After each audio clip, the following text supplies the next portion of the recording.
here to please. Ah.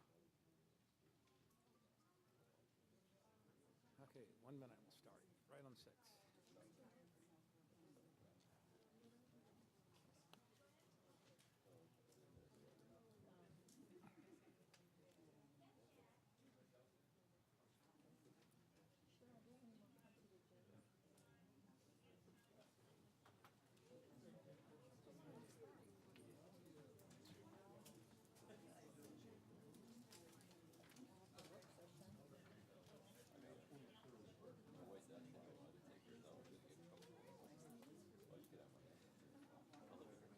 Are you all down there settled down? Or okay, just checking.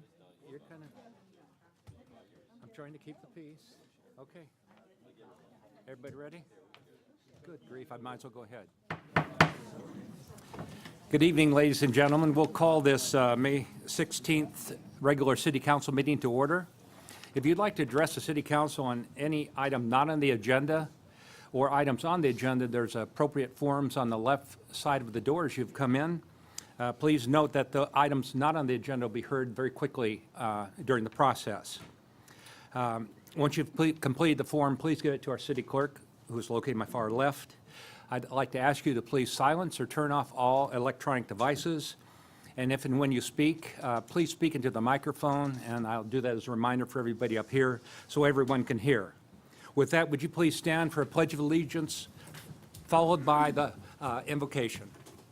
I pledge allegiance to the flag of the United States of America and to the republic for which it stands, one nation, under God, indivisible, with liberty and justice for all. Dear God, we love you and we thank you for all you have given us. We pray for your help for those fighting the wildfires in our beautiful country. Protect us from those who would do us harm. Help the leaders of our government to make wise decisions that would honor and glorify you. Please guide us in our development of our beautiful downtown to be a special and unique place. Help us to have a servant's heart as we represent our residents. Give us patience, the ability to listen carefully, and the will to succeed. And finally, as we honor the men and women of law enforcement during National Police Week, we thank them for all they do for us in service and pray for your protection and your loving arms around all of them. We pray for peace. We pray for love. Amen. Amen.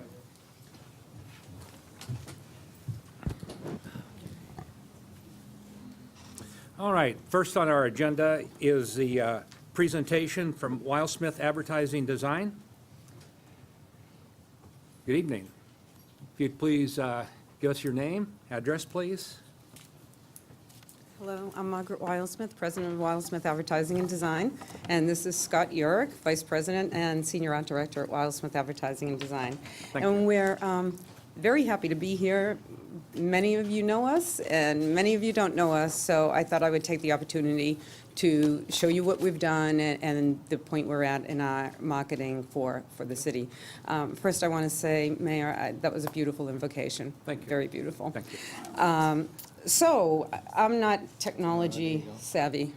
Okay, that's who we are. First, what we've done, over the last couple of years, we've created a number of branded logos for different events in the city and different places in the city. Craft Brew Fest was the first that we did when we came on board, and love to see that growing as it is. Downtown Temple Terrace for the downtown space, which is an adaptation, the Golf and Country Club, and the others you can see, Farm Night and Barbecue.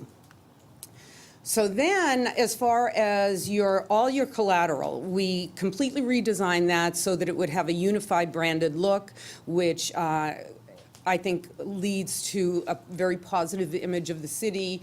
As you can see, everything is branded, whether it's the police department or resident information guide.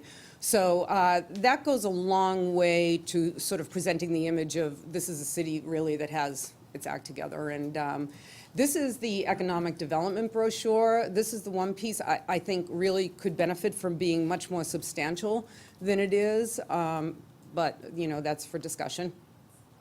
We do 2 playbooks a year, and so far we've done 5 playbooks. And again, we use a different color every season so that people know. But it looks great, and it's easy for people to access the information. We've really kind of cleaned it up. And then for all your events, we produce tactical flyers. So we're on call every day, there for you, whatever you need, we produce for you. So whether it's an event or an ad or whatever. And again, these are other tactical, what we would call tactical flyers. We also, last year, wrote a very, very extensive and comprehensive sustainability plan for the city with USF. I won't go into it here because it has so many details. Unfortunately, at that time, it didn't go forward because it is, it requires some financial resources to implement it. But I will, for those of you who didn't see it, I can make that available to Charles and provide it for you. It's a pretty substantial document. So I think there are some interesting things in there that you may want to think about implementing at some point. And the name of the partnership was Do the Amazing, because obviously you are an amazing city. Facebook campaigns, we've done a new Facebook campaign. We didn't really have media dollars to go into what I would call traditional media in promoting the city, so we had to find a cost-effective way to do it. For instance, we really wanted to promote the city beyond the boundaries of Temple Terrace, throughout the entire area and community. And so we used Facebook because it was a very, very affordable tool for us. Boosted Facebook pages, whereas print and television and radio and all those other things cost substantially more. This increased your, last year, this was the campaign that we did. And again, in this campaign, there were multiple ads, 10, 15 ads in each campaign, which are all available to you. But it increased your likes on Facebook, I think, by what kind of percentage? Over 3,000. Yeah, 3,000. Engagement's pretty much. But the engagements are up at about 650%. And really, it's what likes don't really matter anymore. It's engagement. You want people really being interested in what you're saying and that kind of thing. So in addition to what I would call the branded campaigns for the city, we created a downtown campaign, a public works campaign, which has about 8 ads in it. It ran for a week, and the ads are fun and funny, and that was for Public Works Week. And then we did the Town Hall Community Campaign, which when you were doing your survey, we wanted to sort of prime people to participate in the survey, so we did a campaign for that. That was last year. And again, your overall Facebook engagement is 650%, and that's pretty substantial, especially when you consider that we're reaching people way beyond Temple Terrace, into Tampa and all the entire area, and very, very cost effectively. So if I sound like I'm talking fast, I know there's a 15-minute limit, so I want to get it all in. I'm going to turn it over to Scott now. He's been very, very involved in your website redesign, and he can tell you about that, and that's a little more numbers driven. So Not always, but yes, we were involved with the redesign of the website when that was commissioned to get revamped through Civic Plus, who manages the website. Wild Smith did the design and worked with Civic Plus to get this done and coded. I did some web results on it, which was, I did first quarter 2015 to first quarter 2017, and all of your numbers are up substantially. Just web visits alone is up 32%. The users are up 23%. And page views, which is really good because that means people are getting deeper into the website. There are more pages being involved. So there's more interaction on the website itself. And some of the other things that I want to just bring out is some of the why we're really now noticing that the Facebook campaign is working, because you're reaching outside of Temple Terrace. And some of these numbers really, really show it. The second set is really, really impressive. I wish the computer was here so I could see it, but obviously the Florida numbers are about the same. There's not a big change in the Florida numbers, But outside of Florida, you'll see an increase in all of them in Georgia and California and Massachusetts. Even, look at that, there's like 651 page views or visits from up from 147. So that means people are going to the website outside of Temple Terrace, which is amazing. But that in itself is great. This next numbers totally were crazy because these are Florida numbers. Now, Temple Terrace, you see, is not much of a change. You figured you already got that universe, so that's not going to increase. But look at some of these other numbers. Look at the increase of traffic from Tampa. Look at from University, from Orlando, 4,000 traffic visits from Orlando. So people are going to the website to investigate Temple Terrace, to live, to play, what's going on there. Look at the one on the bottom, Miami. Now, if 1,400 people in the first quarter went to the website from Miami, that's to either move there or to do business there or something that's not from Temple Terrace. And that's through all of the interaction from Facebook that's getting outside of this area. And those numbers I thought were really great. I mean, 4,000 hits in one quarter from Orlando, that's pretty good. And just quickly, we had some other results of, we know Craft Brew, I think, did 1,200 this year. Sold out this year. So that's even better. We'll use that later for the next. Farm Night Barbecue was a great increase from 2015. And that's really just through promoting on social media, getting the word out, letting people know when it was. All of these numbers I'm sure you guys have seen, and increase in the Fall Festival and the Winter Wonderland is up. Touch of Chalk, Senior Expo was up. Cyclovia had good attendance. Oh, was that the same? Yeah, I wish the computer said I can't see that far. The Business Expo had great numbers, 1,000 in attendance, up from the previous year. And that outside of the year, 66 different zip codes where people came from. That was up from 2016 and up from 2015. So there's a good momentum going here. You see all the numbers that we see online and on Facebook, everything is on the upward swing, which we're very happy about.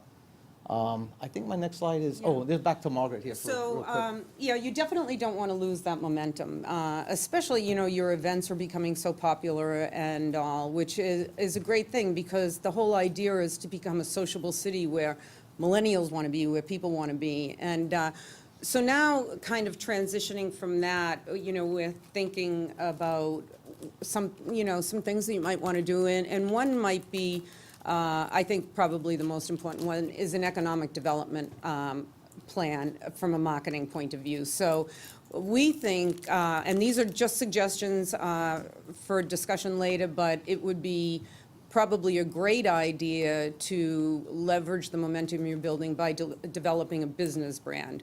You have a city brand, which is Amazing City, and you have a downtown brand, which is, the Temple Terrace downtown. But developing a business brand that you can really go out strongly into the marketplace with, I think would be a terrific thing for you. I think you should create a formal economic development marketing plan. There are so many opportunities out there. Obviously, something like that needs to be funded, but it can be funded at, a lower level or whatever. But there are certain things, I think, that could be included in that would be very, very achievable and make a big difference for you. And I just threw some of them in here. I think your primary target audience, site selectors, globally, regionally, nationally, and Florida business executives. Those, to me, are your two logical economic development target audiences. And Site Selector Guild is the largest, really most important, most prestigious site selection organization in the United States, and that might be something, and they have an annual conference, and having a presence there in one way or another would, I think, be very advantageous for you. They have a magazine that's in digital and print, and it's really, really the Bible of the industry. So, you might want to think of having a presence in there. Again, ICSC, they have their that's, the shopping center industry. They have their major conference every year right here in Florida. and I think it's, coming up in August here in Orlando. So having a presence there, would be a terrific thing for you. Shopping, they have their own magazine, Shopping Center Today magazine. So the idea, again, Area Development Magazine. So these publications and Florida Trend, which reaches, business executives here, these are just, limited ways to get the name Temple Terrace out there and to let people know that you are a terrific place to build or, establish a business. So having said that, I will turn it over to whoever's next on your agenda, or to any questions you might like to Any ask questions? us. Yes, sir. I have a couple. Yeah, we're good. Good job. First, I want to thank you for, rebranding us and helping us with all that and the website, which sorely needed assistance. But you've been here, what, 2.5 years now? Is that Yeah. right? Yeah. Yes. Have you been able to gather, develop any economic impact data, like a link to new home sales or new businesses that have come here, anything like that? Have you been able to grab any of that data? That data is available, and off the top of my head, I don't have the numbers, but I can make it available to Okay. you. Gosh, in fact, we were looking at it just last week. Off the top of my head, I don't have them, but I can Okay, make but that think, available, yeah. Obviously, we're paying you to do all this. I'd just Yeah. like to see if we're getting any kind It of is return. definitely available, and your home values are up, I believe. I think it's something like 9-point-something%. I'll have to get those and I'll provide them to Okay. Charles, but that is definitely My available. second question is, I think right before you got here, we had put together a DVD movie, okay? Everybody agreed at that time that it probably needed some tweaking. And I've heard off and on that tweaking has been done. Are you aware of any DVD? It hasn't been done by us, no. Okay. No, it was Okay. never discussed with us, 'Cause I no. know we talked a couple meetings ago about maybe putting one together for the brokers. And Charles, that's something that's something, what's this, where are we with that? I don't know that we've made any progress with it, to be honest Okay. with you. I know that we've got, I asked Mike about it a few weeks before he left, I think after conversation in council. His response to me was that we have some very short presentations that are available online. No. I tried to get up on them, and quite honestly, they're there. Well, They're not very well noted on the website. Do we still have the DVD that was put together, I think right before you guys got here? Yeah, no, I don't know. Nobody's got that anymore? You do? Okay, okay. That might be a starting point. I mean, there was some problems with that DVD, like showing areas that really aren't even Temple Terrace. Oh. They were down at the port. Yeah. But I think there were still some things in there, and I think it was Mr. Chilora that suggested that, and it's a great idea, that we put something together so our broker will have something to, give away or show somebody. So, And, in terms of production too, every day there's something new available. So a 3-year-old DVD now could look old anyway, and it'd be Right. great, fun to do a new I one. think maybe that might And be worth investigating. we discussed doing one for the police department, but that didn't end up happening. But, Okay. yeah. All right, thank you. Mr. Ross, did you have? I had a couple quick related questions. One is, do we have this presentation that you showed us? Yes. We do? Yes. Okay, I can get that from, okay, and a two-part question I have, just, I may be the only one here who doesn't understand this, but clarify the difference for me when it comes to Facebook as of what constitutes an engagement versus a like. And when you say there's a 650% increase, over what period of time? Is that the 2.5 years that you're referring to? Okay. Yes, it was, and an engagement includes a couple different things. It's a like, a shared, a comment, a view of picture. All of those things are all grouped into an engagement. Exactly, yeah. So you're either clicking or you're clicking a photo, which is a view that counts as an engagement, a forward or a share, or a comment. All of those are considered engagements. And that was an engagement count from when we first started, where the Facebook was like, I think it was like 400 people that actually followed and liked the Temple Terrace Facebook page, to over 3,300 right now. So all of that was from when we started till pretty much, I think, the beginning of the year. That 650, I think, was a count from the beginning of the year. But it's sort of, you think of it like, what's a like worth? Somebody could like you, and that could be the end of their action, but if they're engaged with you and they're sharing or commenting or whatever, all of those things create more synergy and growth for you. And that's how you get outside of the scope of Temple Terrace. So if someone has a friend in Miami and I'm a friend of people from Temple Terrace, if they Yeah. share it or comment on it, I'm gonna see it on my feed, but I live in North Palm Beach. But I could see what's going on in Tampa all the time because my friends that live in Tampa are always commenting on certain things. So that's how you get to that outside scope, Yeah. I just want to follow up a little bit on that. And I understand what the likes and all that stuff, but how does that translate into economic success for Temple Terrace? And I'll give you an example. A couple election cycles ago, there was a gentleman running for office. And he had a web page, he had a Facebook page, and he had 2,000 likes, and people were sharing his stuff, and everybody, oh, we support you, we support you. Lo and behold, he lost the election. And everybody seemed flabbergasted that, oh, I liked your page. Well, you only get elected if you go to the election box and you check a box or you punch a card. So all these likes and engagement is all well and good, but how does that translate into real action here in the city? Well, first, I would say exclusively, Facebook doesn't. I mean, it'd be nice if it were, that easy. Exclusively, it doesn't. However, it goes a long way to building your brand, as creating a positive image. I think, I know the situation you're talking about. I don't know that I can draw an equivalency there.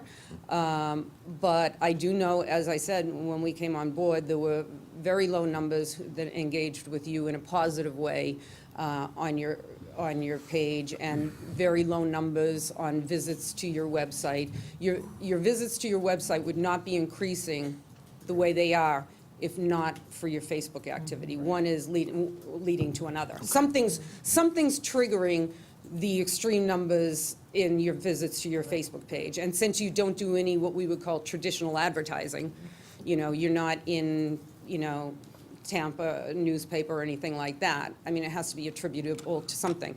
No success is ever attributable to one single tactic.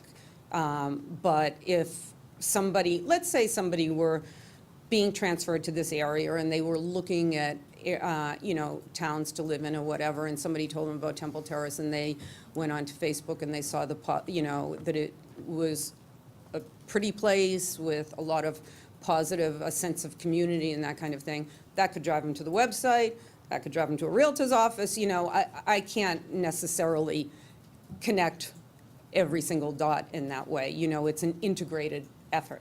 So, But the increase to the website definitely is a sign of the increase Yes. of engagement on Facebook that relates to people going to the website. Those numbers are pretty substantial for places like Miami and Orlando that are all of a sudden way high, that people are going and looking at the About Us page and the Economic Development page. That traffic is happening, that's real numbers. So those are different from 2015 to 2017 with increases of, 80, 90% of increased traffic. yeah, to the I mean, site. where were they before? They weren't on You your still had a site. website, Right. but they weren't there. Right, there So, was nothing generating traffic or energy or excitement to that site. yeah. We do a lot of what are called link backs to the website from Facebook posts. So a majority of ours that have programs or PDFs that are on the website, we put those links on the Facebook page, which also drives traffic, and that helps all of the organic SEO up. So when someone's doing a search for a city that has something happening, you guys are gonna come up high on that list, and someone is gonna click on it as well. So it's all a big, works together in the social media world. And it's not exclusively that it's Facebook, it's just that for your target audience, for the demographic that we're looking at, that happens to be the social media platform that we think works best for you and is most affordable. I mean, we can build a post, but you can look at Brewfest. I mean, where are people coming from for Brewfest? 53 different zip codes. Exactly. 2 years ago, Brewfest didn't exist. It was built through a social media platform, no other way. So, Thank you. Are there any other questions or comments? Yes, Mr. Trulura? Then- Thank you. And thank you for your presentation. I do have a couple of questions. And, you know, the hardest part is actually gauging the progress to the actions that are that are taking place. You know, you said that the home values were up 9%. Well, last year, our home values were up like 6%, the lowest in the county. So I just don't know where those numbers are. There's I- an actual site, and again, I'm sorry, okay. it's Just escaping me, but I can get that that information that for you. information would be helpful, because last year, we were, as a city, disappointed as our values had one of the lowest jumps compared to everybody else. I think that, and my next question is sort of tied to a couple different facets. And the first question is, who gives you the assignments? Where do you get your marching orders from the city? When you're going to do advertising and marketing, and who gives you the assignments? Well, we've had a relationship with Mike Dunn Okay. over the years where, he'll tell us what needs to be achieved. He never tells us, do a flyer or do an ad or whatever. That's our job to determine how to best achieve your goals or Some flyers are create specific, some yeah. flyers. But, okay, a brand, for instance, any of the brands we created, An event. events, he would tell us, okay, we have this, we need to promote it, and then we would say, okay, the best way to do this is to whatever we end up doing. And we always work directly with him on other specific brochures. We wouldn't know who in the city was giving it to him. So he would email me and say, we need the policeman's brochure redone. Here's the copy, here's the photos, redo it in our look, and get it going. And then we would do it and submit it back to him. So all of that came through Mike and some other stuff, the other people within the city were not, we didn't work directly with them. Okay. But, we know the city pretty well now, and so when a project needs to be done, we pretty much know what to do. Yeah, well, I mean, what you've done, your production is attractive. I mean, I'll give you that credit.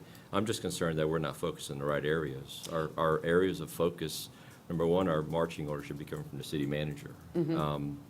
And I asked the city manager the other day, what's the marketing team doing? He goes, I don't know, I really haven't spoken to them. That's, to me, that's a big no-no. But our top priority should be redevelopment. And I asked over a month ago, we need to do a video to promote redevelopment. That should be top priority. That's a $24 million project sitting there, costing us $1 million a year in interest debt. And, we're looking at all these other things, and they're great. But if the city is not sustained financially, none of this will be possible. No, I would agree. My suggestions, and there's 5 other people up here as well, is that we need to make sure that the marching orders are coming from one source. The department directors, employees don't answer to us, the city manager does. We need to make sure that you're on the same page with the city manager. And we need to make sure that direction that's given at this council is followed through. I'm not getting on to you, I'm making sure that while everybody's sitting at this table, we know where we're coming from, because I think if more priority and emphasis was put on businesses in Temple Terrace and the redevelopment in Temple Terrace, we can attract businesses and redevelopment, because the businesses that are here right now certainly can use some help in promoting our city and attracting more desirable businesses to help build Temple Terrace and make it convenient, so more people will move here and want to call Temple Terrace home. I am familiar with the site selectors, the guild, and with the EDC, we've worked with them. But I just want to make sure that when I ask the city manager, what's the marketing team doing?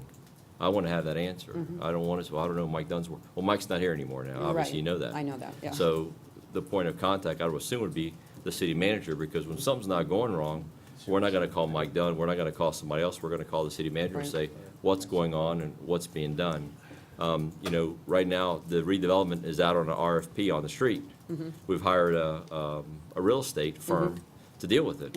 And certainly if we had an attractive video, not videos out of archive, but an attractive video promoting that that would be extremely helpful to show Busch Gardens, USF, all the economic engines that are in our immediate area, like the EDC. When they do something, Economic Development Corporation, it's impressive. I mean, we're spending about $100,000 a year with this marketing, with your marketing firm. And certainly if we utilize some of those resources towards promoting the most important thing in our city, and that's redevelopment, I think that would go a long ways with all of our endeavors. So, I hope that the message is loud and clear, our city manager and to you, that I think that the priorities might need to change a little bit. I mean, we're very adaptable and flexible, and the situation just changed this week with Mike just leaving, I think, on Thursday. So now, obviously, the landscape has changed a little bit, and we're prepared to And adapt. I'm not faulting you. No, no. You're just taking No. orders from where they're coming Uh-huh. from. But I think with some of the changes in the past, city managers changing and so forth and so on, we need to have a structure in place, a chain of command, because when there's a problem, we look at one person. And, redevelopment is, I think, is one of the top priorities of everybody sitting up here and the citizens in our city. So I hope that we can put more emphasis, and I hope we could put, some of these other issues that are priorities get pushed back a little bit, and this redevelopment video that we've all talked about a month and a half ago gets produced pretty quickly, so we can use it to promote when folks are coming in to bid on these properties in our city. Thank you. Thank you. Yeah. Ms. Anu? I just want to say thank you. Because of social media, the Brewfest did not have a budget for traditional media. And the only way to get beyond the neighborhood is to go out in that direction, so it definitely worked. But I want to add to what Mr. Chalura said.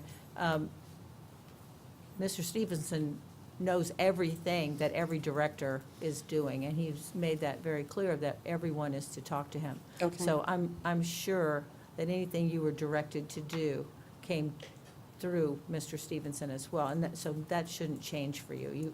You've already been doing that. But to encourage people to move here is not just about, we have people who can buy stuff. It's about move here and live here and Create play community. here, and all those things are part of the brand. And I appreciate that everything now has it all matches, it all blends. So I guess, if we're directing the city manager to have you create a video, I guess you better get out create a there and video. start creating a video. But I don't know that, I'm not going to tell him to do that. But I think he's hearing that we're ready for you to Okay. and do We that look type forward of to thing. But at the same time, I don't want you to stop telling people what a great place this is to live, because that is a major component of why people build here and come here.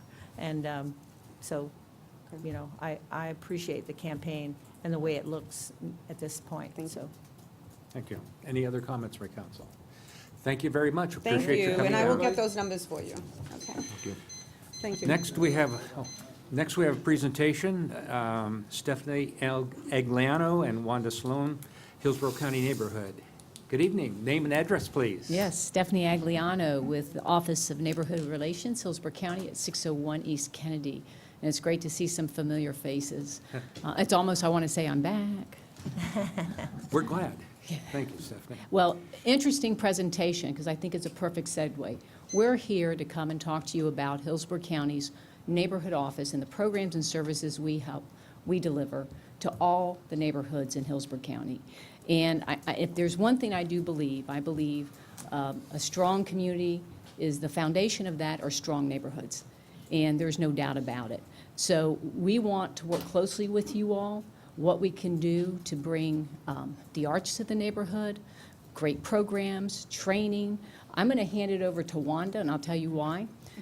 She is the heart of neighborhoods. She's been with Hillsborough County about 17 years. The last 9 or 10 years, she's been doing this job by herself.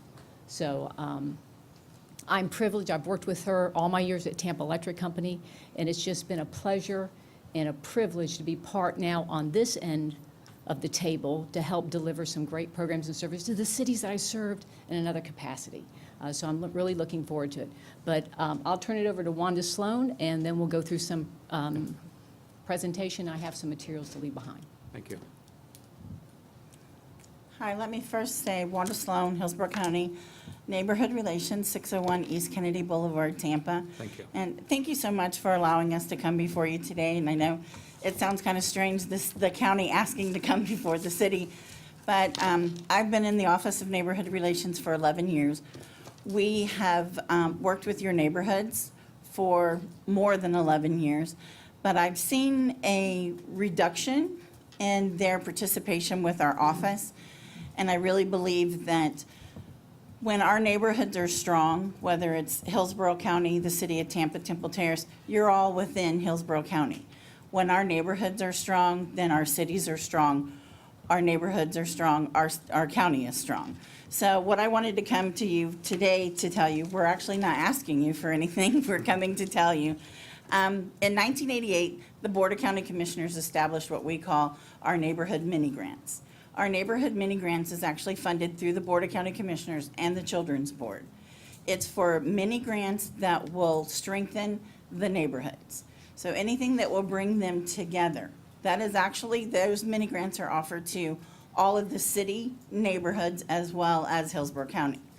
That can be arts, and I know that we've talked to different people throughout Temple Terrace. I graduated from USF, so I know that USF holds their heart with Temple Terrace. But in order to make people want to move to your city and to your county, we have to make our neighborhoods safe and beautiful and engaging. Well, I think we're already pretty safe. I mean, I think Hillsborough County and our cities pretty much, we do a great job. Our sheriff's department and our police departments do a great job. But I really think we can't lose focus of our neighborhoods. Through the neighborhood mini grant, the neighborhoods in Temple Terrace can apply for the grant. It is a grant that's $2,500. We don't buy food or drinks, but we will buy anything that brings them together, such as an art that goes in their community. The city of Tampa recently established a street art that actually gives an identity to a neighborhood where they can paint their logo or their identity on an intersection, and the neighborhood is responsible for repainting it. They have the guidelines. You can do that through the mini grant. You can buy benches to go around a pond or in a playground, because that brings people together to talk. We do beautification with flowers and plants that are Florida friendly that can go to engage people coming into the community and into the neighborhoods. And it's not just with the neighborhood. If there's a neighborhood association that applies, they can put things in the parks, in the city parks, as long as it's approved through the city. They have to go through your permitting, through your approval process. But these are grants that are open to your neighborhoods. Once a year, this year it's going to be July 15th, we have a one-day neighborhood conference. It is through sponsorship and through a small token from the Board of County Commissioners. We offer this one-day workshop that you can go through 24 different workshops. It's for voluntary homeowner associations as well as mandatory homeowner associations, neighborhood watch. We have vendors there. When Joe Gross was here with you for code enforcement, he participated and helped, because if we have residents there from Temple Terrace, I don't want Hillsborough County Code Enforcement or Hillsborough County Public Works or anybody telling what to do in Temple Terrace. So we try to make sure that we have all the municipalities there so that the questions can be answered, but it's serving all of the neighborhoods, and that's what we're here for. We also offer free training on how to be on a board. If you've ever been to a homeowners association board, you know they can be frightening at times. So, but we offer trainings on how to be on a board. We also offer a 5-step plan on disaster preparedness, and these are all for your neighborhoods, and they are all offered through our office with Stephanie and I.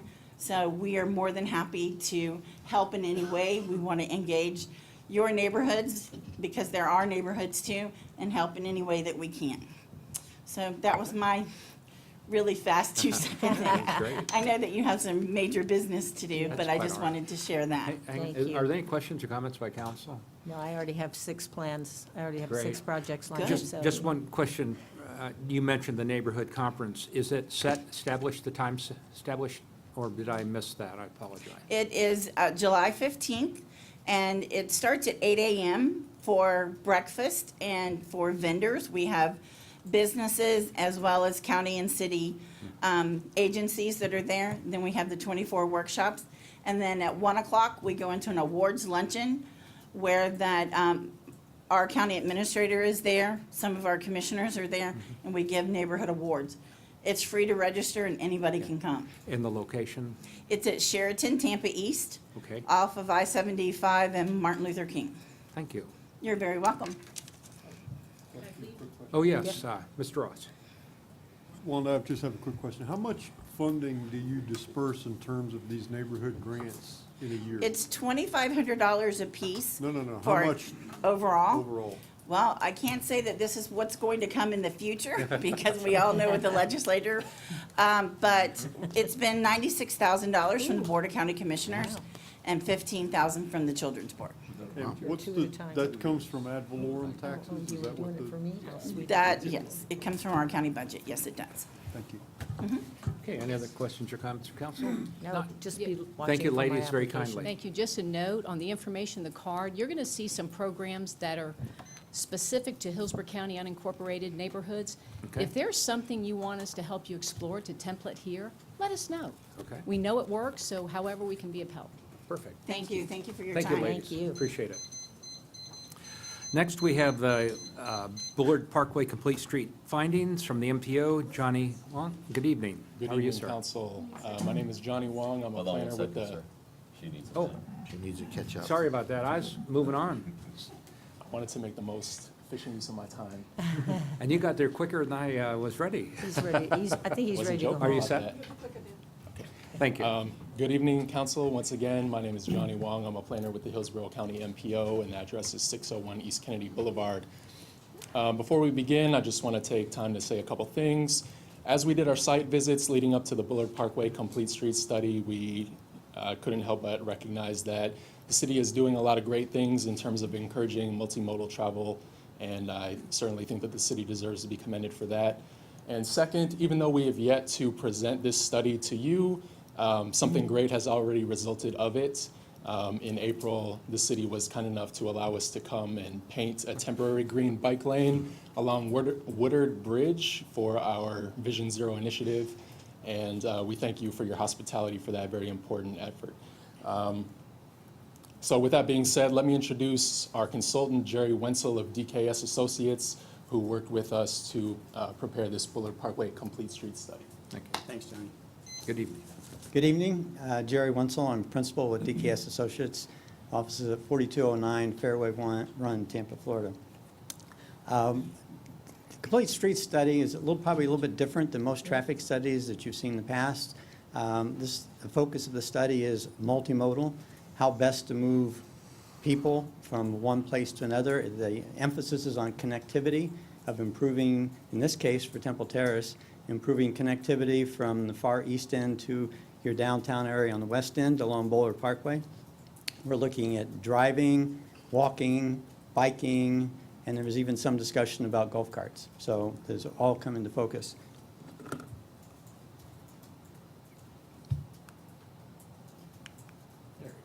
There we go. So the overview, our study area extended from 56th Street on the west to Morris Bridge Road on the east. For purpose of our study, we divided the study area into 5 sections based on the operational and design characteristics, and each one is just a little bit different. At the west end, at 56th Street, we actually have our most traffic. The only real location where we had congestion occurs at the 56th Street intersection. We also have a little bit narrower street width there. We're working with 70 feet instead of 80 feet in the rest of the corridor. We have no bike lanes. This is the only section on our corridor where we currently have no bike lanes to work with. As we move from Ridgeland to the bridge, the next section, we have the wider section, the 80 feet, and the bike lanes have been provided, both at 56 all the way to the bridge. The speed limit is 30 miles an hour. This is the slower area. It's also where the most activity for pedestrians and bicycles occurs. The next section is the bridge itself, and this has its own cross-section and problems to deal with. It's a little bit narrower. The lanes are narrower than 11.5 feet. There is a 4-foot shoulder on the outside that's used by bikes. It's really not marked as a bike lane, but it serves as a bike lane. It's the one that we talked about in the Vision Zero. And the speed limit has jumped now from 30 miles an hour to 45 miles an hour, which is a major change from what happens to the west, what occurs at the bridge. Then we move on for the next section to 78th Street. A little bit more activity in terms of peds and bikes because we have a number of land uses along there. We have the gym, the rec center, the academy, golf course, things that generate people at least walking along the street, biking along the street. We have a full section, and we have bike lanes provided. Again, 45 miles an hour, so this is a faster section.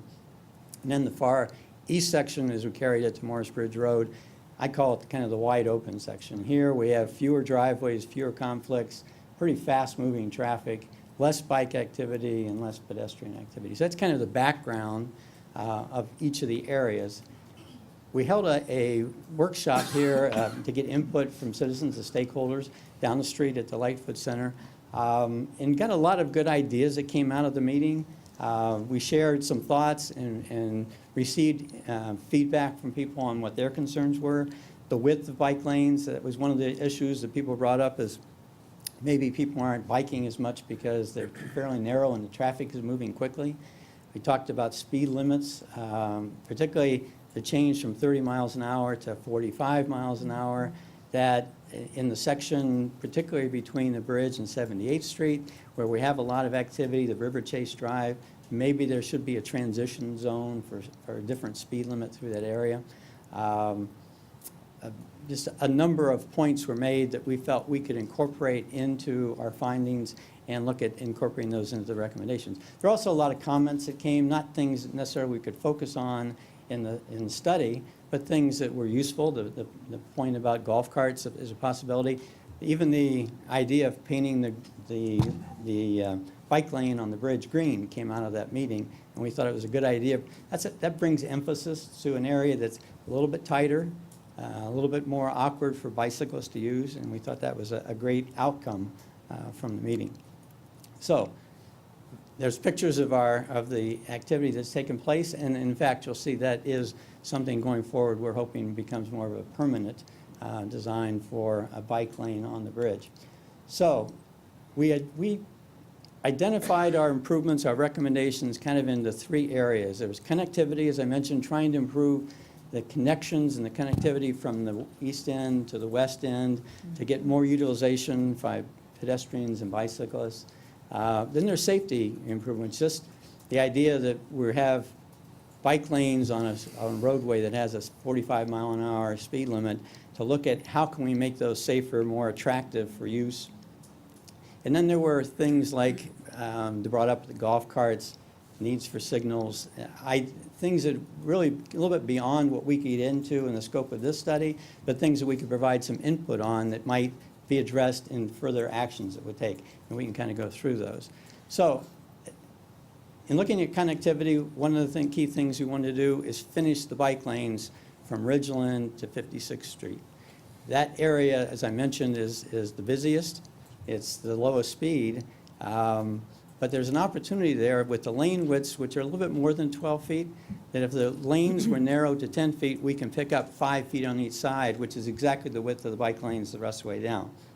So in this section, if we can narrow the lanes to 10 feet through that area, we can pick up the bike lanes. And in a slow-moving 30-mile-an-hour where people are stopping at signals frequently, that's not a difficult thing to do. There's a lot of streets now that have been designed with 10-foot lanes. It's even the Florida Department of Transportation supports using 10-foot lanes in certain situations where we have slower-moving traffic. The second part of connectivity was looking at the east end. The bike lanes currently extend, actually they extend to the I-75 bridge. They're without buffers, they are the 5-foot lanes, and then they kind of die out before they go anyplace. But there's a future plan for a bike trail along the bypass canal. And when that occurs, it would be great to be able to finish off what we're proposing to do with the bike lanes through Temple Terrace to extend them all the way out. Because one of the points that was brought up at the workshop is how can we identify where the bicyclists can go, get some wayfinding signs. It says if you go east, you can reach this. If you go west, you can reach this. And this would help bring a connection on the east end. Then there was also discussion, particularly about your redevelopment in the downtown and the need for better pedestrian connection. You have the signal at 56, you have a signal at Ridgedale. There's, in between at 600 feet, there are pedestrians crossing them now at the library. When the redevelopment occurs, depending on what occurs there, but if it's residential oriented, you're probably going to have pedestrians generated across there. The question was, can we make a better pedestrian connection? What we identified is it is possible to do that. It might not be warranted right now, but it could be part of your redevelopment plan, is you could create a crossing there, what we call a high-level pedestrian crossing. In it, it's controlled by an RFB, those flashing lights that come on when you push the button, similar to what you see on Fletcher that was put in. And the spacing is very similar to what they have on Fletcher. Between the signals at 600 feet, they put one in the middle at 300 feet. But you have to create, as you can see, this is one concept where we have a Z crossing. You create a pedestrian refuge on the median in the middle, so you can cross halfway and they feel safe being in the median because it's a raised area that you can be protected from cars. For safety purposes, we looked at the existing bike lanes that are out there, and we have 5-foot bike lanes, which are kind of the minimum, but we have 12-foot lanes to work with. And if by taking 1 foot off of those lanes and narrowing them to 11 feet, we can create a 2-foot buffer. On these diagrams, we've shown the difference. It makes a big difference when you're riding a bike if you have another 2 feet between you and the cars coming by you, right next to you. And so that is helpful to be able to get better utilization of your lanes. More people tend to use bike lanes when they have a buffer design. Yeah, before you move on. Do you have a question? Yeah, if I may, before you move on. Sure. We could go back to, I don't know what the slide number is, where you show existing bike lanes west of 56th Street by reducing lane widths. Not west of 56th Street. East. It's, East of 56th Street. yeah. Yes. No, but it says extend bike lanes west to 56th Street Yes. by reducing lane widths. Could you go back to that slide? I hope so. I think you just passed it. Yeah. There we go. Yeah, okay. I'm Yeah. curious as to, on the last slide you just showed us, where you had 11-foot lanes, you said for safety purposes you need a 2-foot buffer. And now you've got 10-foot lanes, but you don't need the buffer there? No, you would love, I said, our ideal design, if you had more room from curb to curb, would be to have a 5-foot bike lane and a 2-foot buffer next to it, so you have 7 feet. We can't get 7 feet here. Even with the 10-foot lanes, we have 5 feet. We don't have a buffer that's possible in that section. But we can create a 5-foot lane that doesn't exist there today, which we think is the best we can do without moving curb and trying to change the median design. Okay. All right, thank you. Okay. That wasn't 15 minutes yet, was it? I hope. No, that was your start over. That's Okay, okay.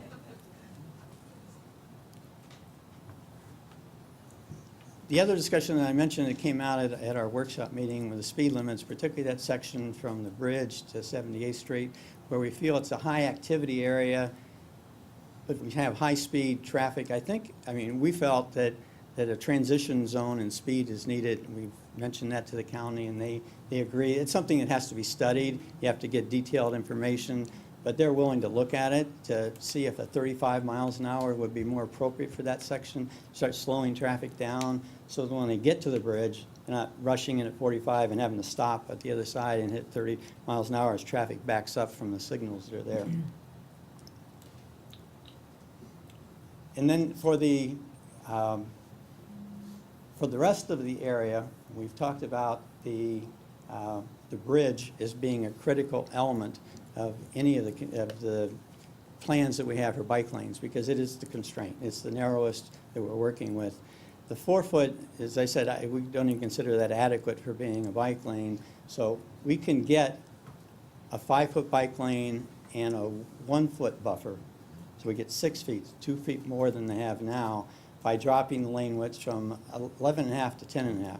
So it would be consistent through the corridor as we're dropping from 12 to 11, from 11.5 to 10.5, and from down to 10 as you get to the west end. So the drop of a foot to pick up more room for the buffer and to improve the experience for bicycles is kind of consistent across board. Yes?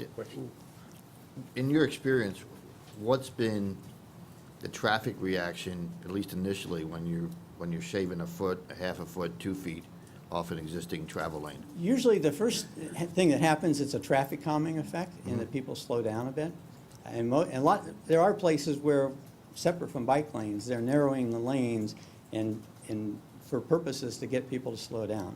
That's why I think in the 30 miles an hour zone, it'll work. It should help reinforce that. In the areas, 11 foot is, a typical lane on a freeway is 12 foot, and that's what you have most of the corridor. You drop to 11, I don't know that it's that much of a calming effect, but 11 is a very comfortable. 10, I think it starts slowing you down, because that's a car is 6 feet wide, so now you only have 2 feet on each side to maneuver. But the reaction, typically, you don't see an increase in side swipes, but you see a slowdown of traffic, and crashes are less severe.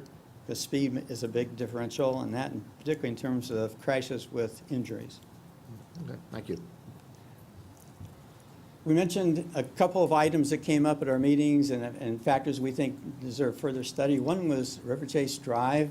That was identified as a very active area. The question came up as, could we get a signal there? Well, there's a process that you go through if a signal is warranted. It's a study that has to be done. It looks at volumes, it looks at crashes, it looks at delay. There's a number of factors. Without collecting all this information, but we've spent time looking at it, I can say there are delays that occur, particularly in the morning when cars are exiting. I don't know that it would meet a signal warrant currently. You need to get volumes that are pretty high for 8 hours. There's volumes that are high for 2 hours. So there's other options that can be looked at short of doing a signal, but a signal study could be done and should be done to check that out. Look at the crashes.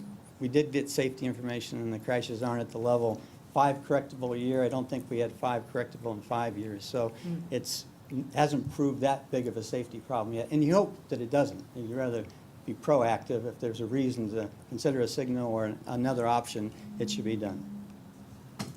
And the last comment related to the golf carts, and this was brought up without getting into a lot of details. There's a lot of challenges with trying to accommodate bike carts or golf carts along the corridor. There's legal challenges. It's not permitted on any county road. We were told by Hillsborough County they don't permit it on any road and haven't permitted on any road. The same thing with the state of Florida. They do allow crossings in some places. I know in Sun City, we were allowed to get crossings for bike carts. So they can operate going across, but not on the road itself.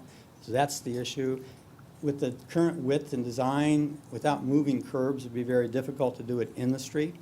It's just not wide enough to accommodate that. In particular, you're trying to do it 2 ways.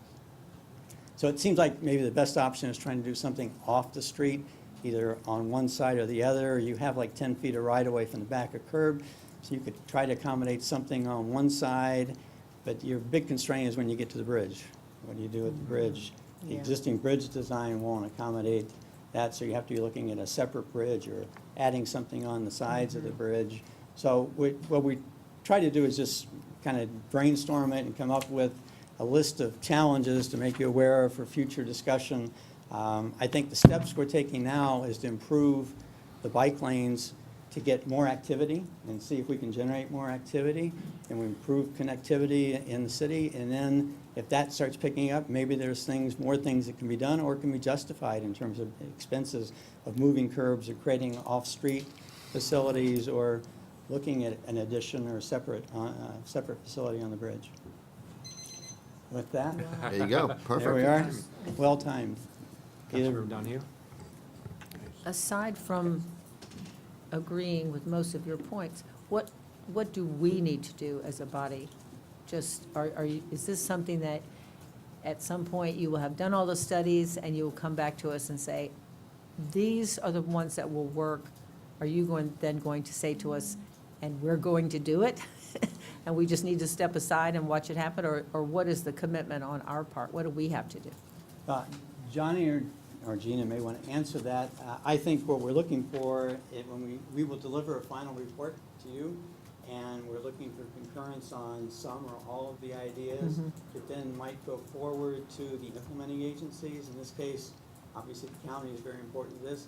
I will tell you, so far, we've had 3 meetings with Hillsborough County as we've gone through this, and in general, they're supportive of pretty much everything we talked about. They've looked at things that related to, for the most part, a lot of things we're doing are not super expensive, but they're done best when you're doing a resurfacing project. And so they talked about when the next resurfacing, and as part of that, trying to implement things that they feel should go forward. Okay. Yeah, That I makes can sense. add on to that very briefly.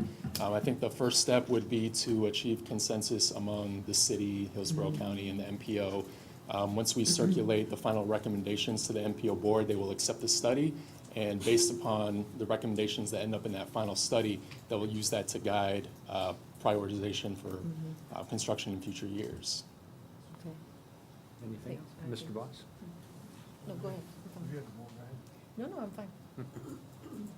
Just 2 things. One, I'm glad to see you put the stuff out there by the golf carts across the bridge, because people question us on that all the time, and it's very difficult to explain to some people who don't know all the particulars about the infrastructure changes and the laws that need to take place, so it's a good reference for them to look to when you're trying to explain to them why we can't do it. The other thing I'm glad to hear is that the county is kind of in a concurrence with moving the speed limit from 78 down to the bridge down to 35, because when they did the widening years ago, it originally was scheduled to be 45 miles per hour all the way through from 56th Street all the way down, and only because of outcry from some of the residents did it get slowed down to 30 miles per hour there, because it's it's primarily a residential street there, and no one wanted everyone whipping by at 45, so to slow it down even before it gets there is a great idea, and I hope they do stick with that. Totally agree. Any other comments, questions from council? No, gentlemen, thank you very kindly. Appreciate your report. Thank you. All right, the next item on the agenda is a proclamation for the 2017 Peace Officers Memorial Week. Chief, are you the recipient of this? Perfect. I'll go ahead and read it. The Congress and President of the United States have designated May 15th as Peace Officers Memorial Day, and the week in which May 15th falls is National Police Week. And 135 police officers in the United States lost their lives in the line of duty last year, and preliminarily, 2017 reports as of April 27, 2017 indicate that 43 police officers throughout the United States have already lost their lives in the line of duty. The members of the Temple Terrace Police Department play an essential role in safeguarding the rights and freedoms of the citizens of the city of Temple Terrace. And the members of the Temple Terrace Police Department unwaveringly serve all people, safeguarding life and property, protecting them against violence or disorder, protecting the innocent against deception and the weak against oppression or intimidation. Every time an officer falls, our community loses so much more than a public servant. We lose a friend, a family member, a loved one, but most of all, we lose heroes who were willing to sacrifice everything to keep us safe. Now, therefore, I, Kim D. Linebaugh, by virtue of the authority vested in me as mayor of the city of Temple Terrace, Florida, do hereby proclaim the week of May 14th to the 20th, 2017 as National Police Week, and May 15th, 2017 as Peace Officers Memorial Day in Temple Terrace, in honor of those law enforcement officers who, through their courageous deeds, have made the ultimate sacrifice or become permanently disabled during the performance of duty. And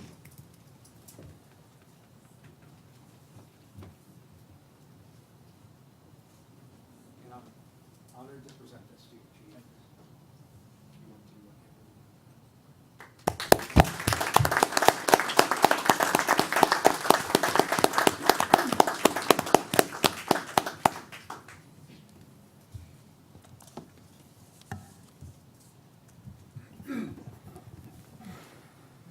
Mr. Mayor, City Council members, I thank you on behalf of not only the officers, the men and women that serve here in the city of Temple Terrace, but all those officers throughout our country, throughout our state, the families of those that have paid the ultimate sacrifice in the service to their communities. I'm sorry to say that in the 19 days between the preparation of this agenda item and today, 7 more law enforcement officers across our nation have paid the ultimate sacrifice, bringing the total today to 50, a 39% increase over last year. I've been in law enforcement for more than 30 years, and over the last few years, as you well know, law enforcement officers have come under attack, not from terrorists, not from immigrants, not from people that sneak in to do harm, but by and large, from our own fellow Americans. It is not a people group. It is not a particular race or organization that we stand in the gap, the thin blue line against. It's good and evil. It truly is good and evil. We are blessed in the city of Temple Terrace to have a council, to have citizens that support us and that have shown time and again that they appreciate the sacrifices that are made by the men and women that serve this community. Peace Officers Memorial Day and Law Enforcement Week was established in 1962, a long time ago, in order to never forget the sacrifices of law enforcement and what law enforcement stands for at the core. I'm sorry that some of the officers that were here tonight to be here with you had to go to calls, had other things that they had to take care of, but they were here just to show you and just their presence and appreciation for the things that you do for us, the support that you give to us. There was a call, actually 3 calls. We were so blessed, 3 calls within the last month and a half that I could be standing here or I could have been arranging already a fallen officer's funeral for us. 3 calls in the last month and a half that placed your officers in extreme harm's way. 1 officer twice. It's literally 1 call away.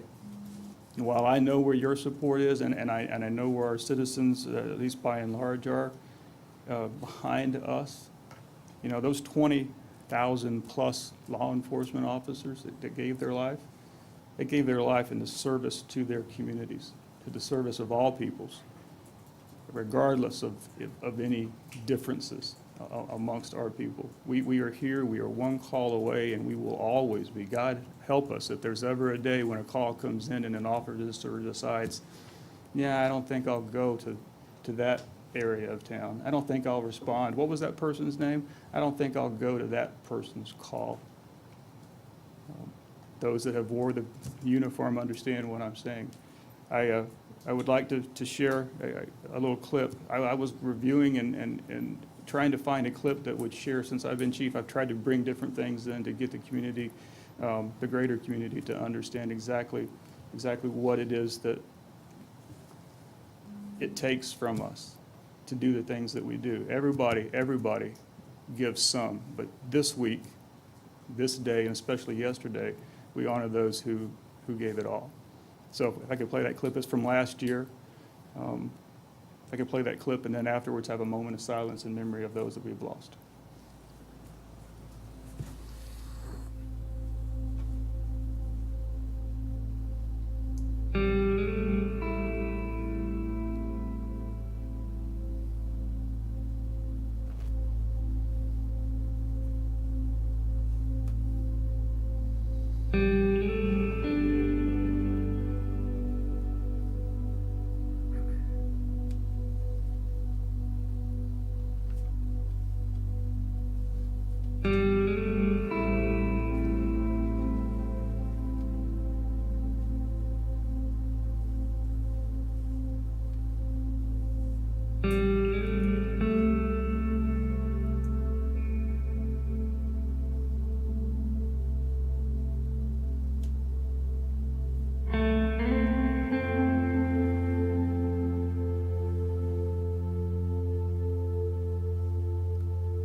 Join me in a moment of silence.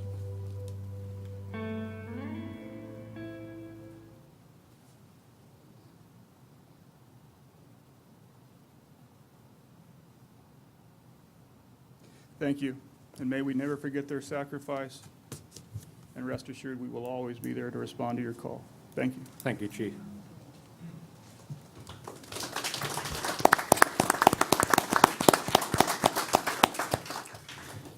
Okay, next on the agenda are minutes of the previous meeting, May 2nd, 2017. If they're acceptable, I'd entertain a motion to I approve. move to approve. Second. We have a motion and a second to the motion. Any other questions or comments? Not all those in favor signify by saying aye. Aye. Opposed? Motion carried. Next on the agenda are persons wishing to be heard for items not on the agenda. And I have one form, and Mr. Affronte. Good evening, sir.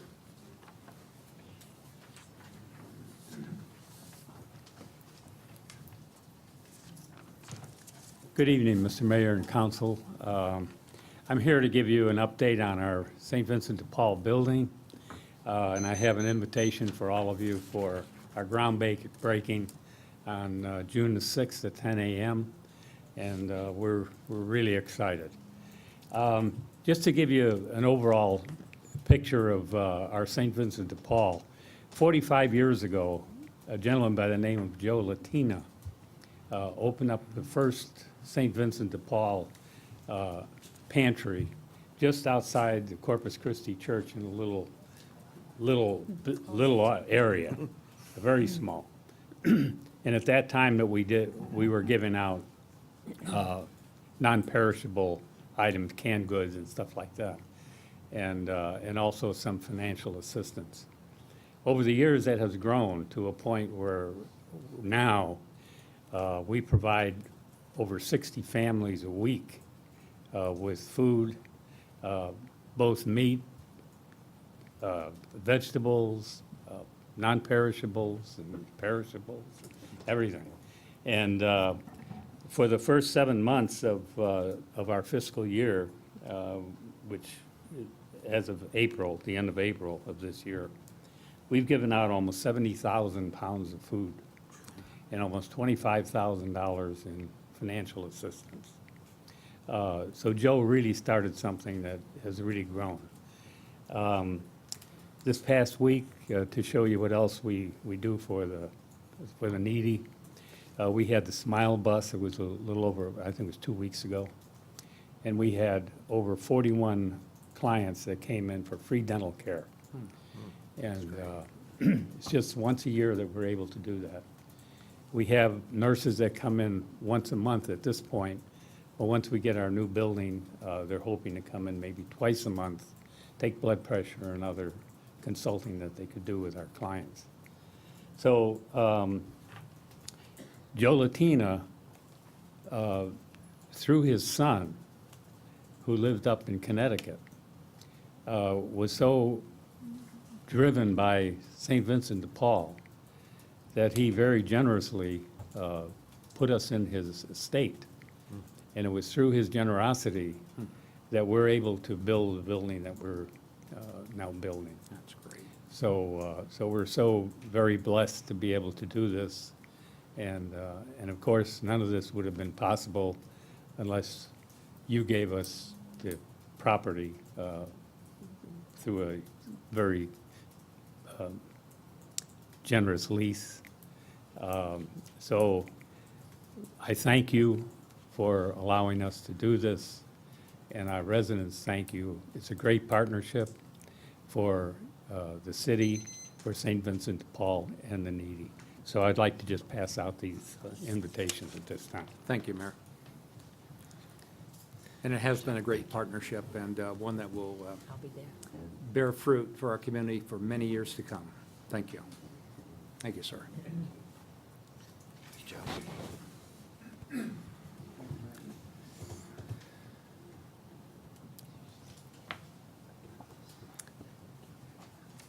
Thank you, sir. Is there anyone else who would like to address the city council for items on the agenda? Yes, sir. Your name, address, and 3 minutes, sir. Hi, my name is Jonathan Rushnick, and I live at 606 Herschel Drive. And my main concern tonight is about blighted properties in the city. And one in particular sits at the northeast corner of Fowler Avenue and Gillette Avenue. And I happen to live close to that intersection, and it's the old Budget car rental. And my concern is that, you know, they had a fire there about a year ago, and nothing's been done with the property except boarding up the windows. It has tarp on the roof, and as of late, the soffits are falling. The fact that it also sits across from a school is a bit of concern for me, and the fact that it also backs up to residential. So I'd like to just kind of know what the city plans on doing with the property, if they've contacted the owner, you know, what's being done about that. So really, that's a lot of mine, and the fact that it also violates Article 6 of the Temple Terrace City Code, because the property is, in my opinion, considered unsafe. And it also violates Section 8-166 of Article 5, which concerns commercial property, which I also notice on the agenda you all are, you know, approaching tonight. So again, that's my main concern, and I'd like to see what can be done about that property, because it's definitely an eyesore and, you know, certainly meets the, you know, definition of blighted property coming into the city. Thank you, sir. Anyone else come aboard the council? All right, seeing none, next item is the consent agenda. Mr. Stevenson? Thank you, Mr. Mayor. We have 3 items on the consent agenda this evening. The first item is item 5A, which is a resolution that would be approving the purchase of new desktop and laptop computers to the amount of $54,152.31 from Computers at Work, Inc. And this is a piggyback on a state contract of 432-11500. WSCA, -15-ACS. The purchase will replace all the 2012 computers within our system and older computers within our system. The payment will be made in appropriated funds in the 2017 budget from account 001-1121-513.64-23 and 410-1922-533.64-23. Staff would recommend approval of this purchase. Item 5B is a resolution that would approve the sale of 2,500 square feet of city property located at the rear lot line of 6721 Drifting Sands Drive in the amount of $3,500. In 1998, City Council approved a resolution accepting the proposal of 6 homeowners along the south side of Drifting Sands, adjacent to the city-owned drainage easement for the city to sell each of them 2,500 square feet of property for $1,750.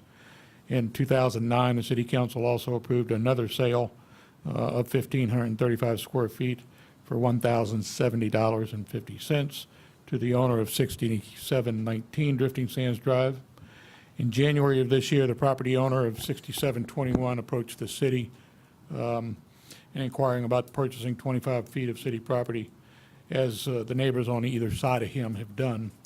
The engineering department has conducted a site inspection in March and determined that the sale of the 25 feet to the rear property line of 6721 Drifting Sands would not encroach upon or have any negative impact on the city utilities back in that area.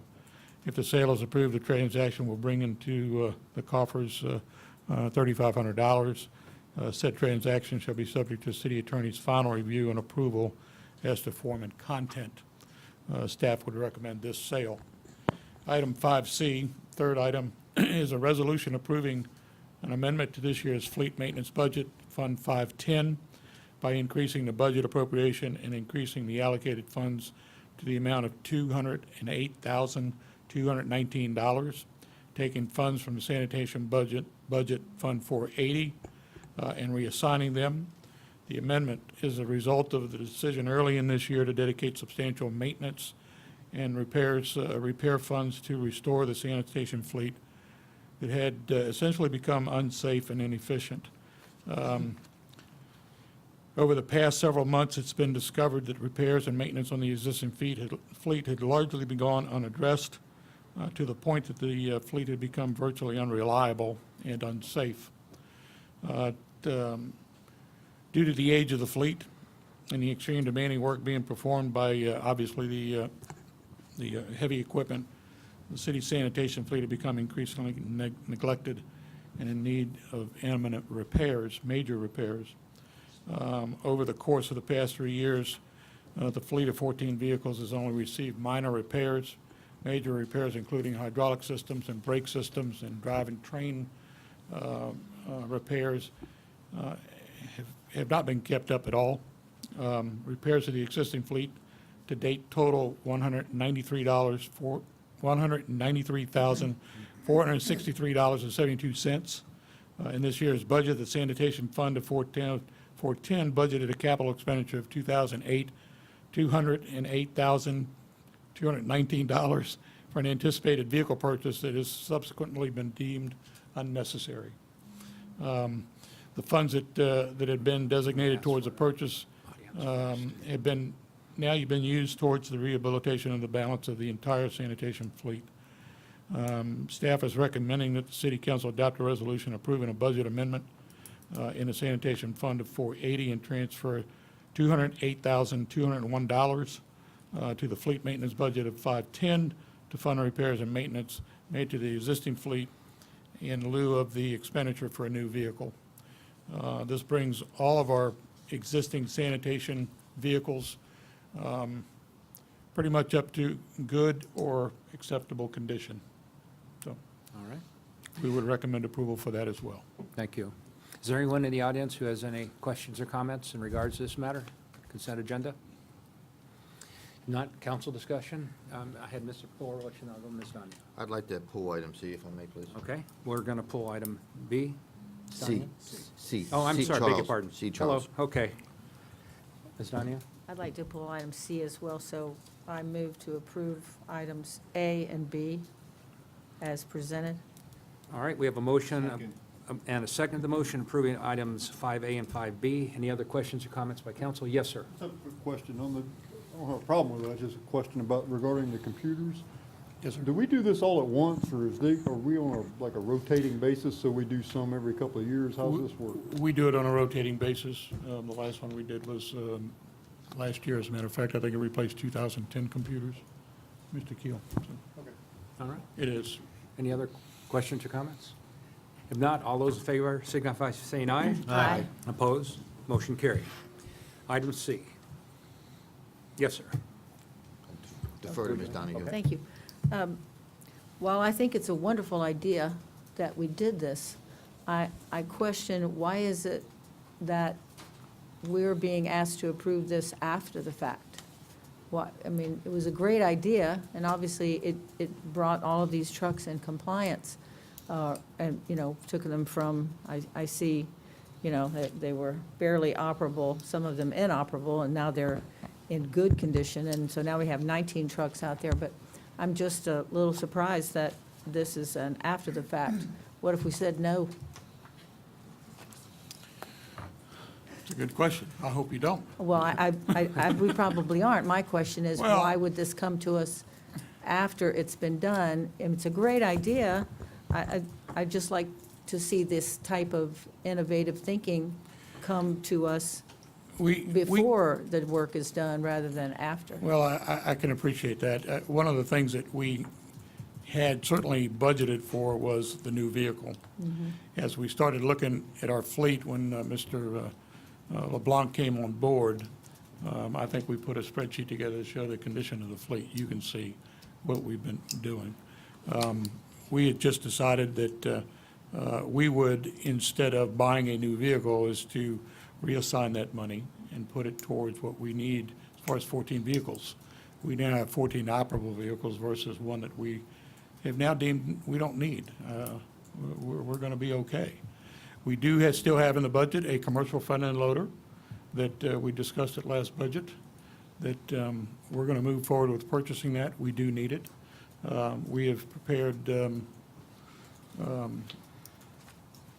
an analysis, if you would, as we promised Mr. Pogorlich, that we can in fact get in the black with our commercial sanitation pickup. So to answer your question, that was a business decision that I made as the city manager to move forward and fix what we've got, knowing good and well that we wouldn't need the allocation of the new truck.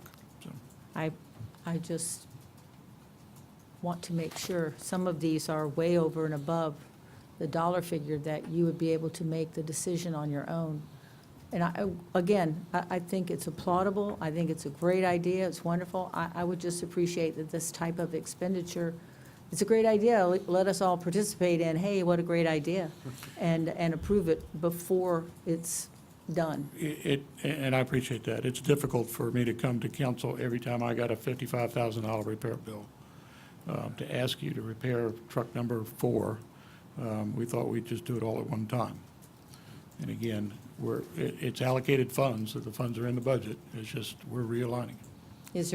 Are there any other projects out there that are going to be coming to us from other departments that are done in the same fashion? I don't know of any right offhand, Ms. Donahue. Oh, that's enough. Okay, Ms. Brewer?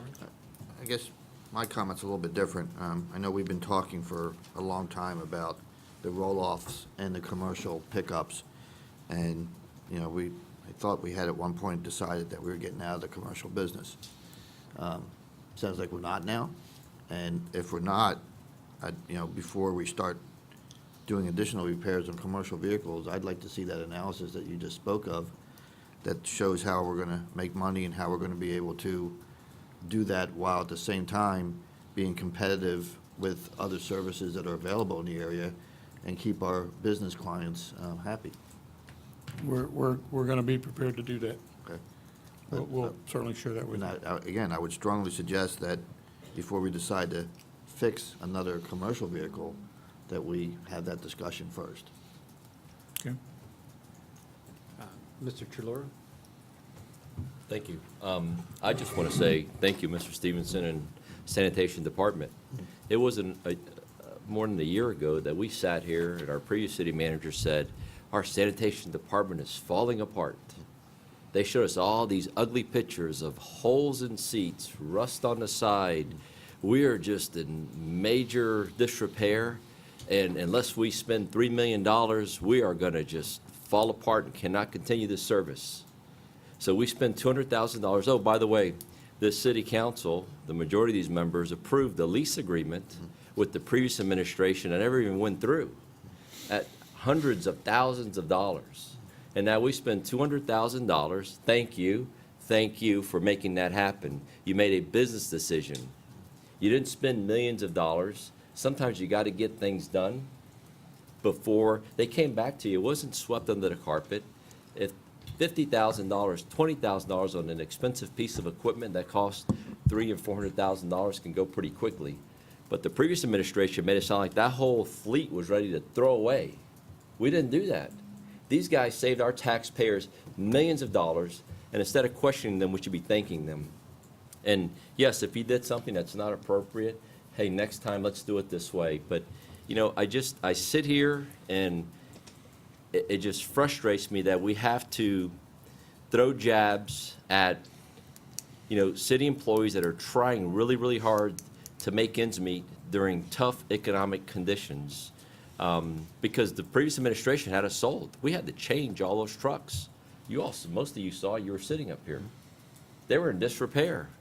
And these guys with a couple $100,000 have fixed most of that problem. I applaud them and I commend them. And your rates didn't go up, by the way.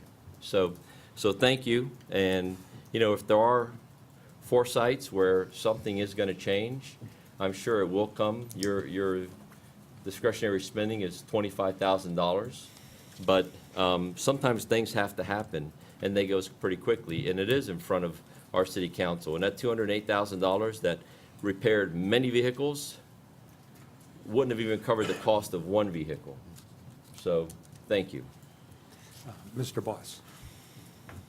Just a couple quick comments.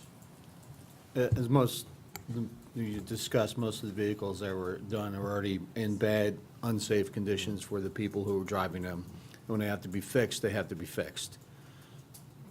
When you got something in the shop, it needs to be repaired. It can't come before council, say, hey, we just found out this front-end loader that we're still doing because we're not out of the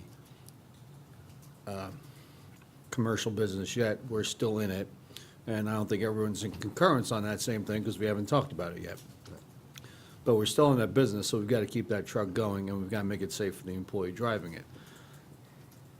And you don't know what it's going to cost when that goes in there for repair, particularly like trucks that cost $300,000-$400,000. Fire trucks have the same issue. You don't know what it's going to be when you get it repaired, just like your own car, just exacerbated time and time again. So while it comes all one lump sum, it's not money from anywhere else. It's an internal transfer of budgetary funds from one line item to another line item. Instead of buying a new one, you're covering repairs. So it's not extra money that's being spent somewhere. It's money that's already budgeted for something that we now realize we can fix without being used and making the other vehicles safe for employees. So again, I'm supportive of this motion to, if we make a motion to approve this consent, this agenda item C. Mr. Ross and then Mr. Pagoro. Go ahead, no, hey, Mr. Ross. I just want to say good job, Mr. Stevenson, good job, Ray, thank you. Okay, I'd like to move that we approve consent agenda item number C, resolution authorizing budget transfer to fiscal year 2017 fleet maintenance budget in the amount of $208,219. I second the motion. All right, we have a motion, second motion. Any other questions or comments by council? I just want to reiterate, I am delighted that it worked out to be beneficial. And I see it as, obviously, it was a wise business decision. My question is simply, when we're going to spend money that was budgeted for one way, doesn't it need to come before council? I mean, this was a great idea. I'm guessing that if you'd said this to us 2 months ago, 6 months ago, whenever you started this, we would have said, yes, great idea, thank you, go forward. So I am going to approve this because I do think it's a good move. I just don't appreciate being asked after the fact. The only thing I would suggest, if I may, there is provision in our city code to make an emergency purchase and to then retroactively come to council for approval. I would suggest utilizing that system in the future if something in immediate need and urgency. With that, is there any other question or comment by council for 5C? If not, those in favor signify by saying aye. Aye. Opposed? Motion carried. All right. Next item on the agenda is a public hearing and second reading of ordinance amending Section 8-167 titled Condemnation. At this point, I will open the public hearing. I'd ask the city manager to give a brief summary, please. Yeah, thank you, Mr. Mayor. At our last meeting, council heard the first reading of an ordinance that would amend Chapter 8 titled Building and Fire Prevention, Article 4, Section 167 entitled Condemnation. The amendment provides for the clarification of superiority of liens and provides for an accrual of interest and a time frame to proceed with foreclosures of such liens. That is a brief summary. City Council approved the ordinance at first reading at the May 2nd, excuse me, at the May 2nd meeting. Is now being presented tonight for adoption at public hearing and upon reading, second and final reading. Sorry. We stand for questions if council's got any questions. Thank you. Is there any comment or questions from those in attendance this evening? If not, we will close the public hearing. Council discussion? All right, I'd like to ask the city clerk to read the title of the ordinance, please. An ordinance of the City of Temple Terrace, Florida, amending Chapter 8 of the City of Temple Terrace Code of Ordinances entitled Buildings and Fire Prevention, Article 6 entitled Unsafe Structures, for the purpose of amending Section 8-167 entitled Condemnation to clarify the superiority of liens created pursuant to Section 8-167, provide for accrual of interest and foreclosure of such liens, providing a severability clause, effective date, authority to codify and repealing all ordinances or parts of ordinances in conflict herewith. All right, you've heard the title of the ordinance read. I would entertain a motion to adopt. Make a motion to adopt the ordinance amendments for section 8-167. Second. Okay, we have motion, second the motion. Any other questions or comments? If not, all those in favor signify by saying aye. Aye. Opposed? Motion carried. Next item on the agenda is council business. All right, Mr. Ross. Just a couple things. One is, you'll recall that the code enforcement amnesty program that we unanimously agreed upon and voted upon a while back went into effect April the 1st. It runs through June the 30th. To date, the Code Enforcement Board has approved 6 properties that took advantage of the program and are now in compliance. I'd like to commend, well, I don't know who I'm commending, I guess us, but I'm commending somebody because we now have 6 properties that have been out of compliance for years long. These are long-standing out of compliance, and they're now in. So we took in, I don't remember exactly, a portion. We didn't take in tons of money, but we did get some portion of the revenue that was owed to the city, although a reduced amount.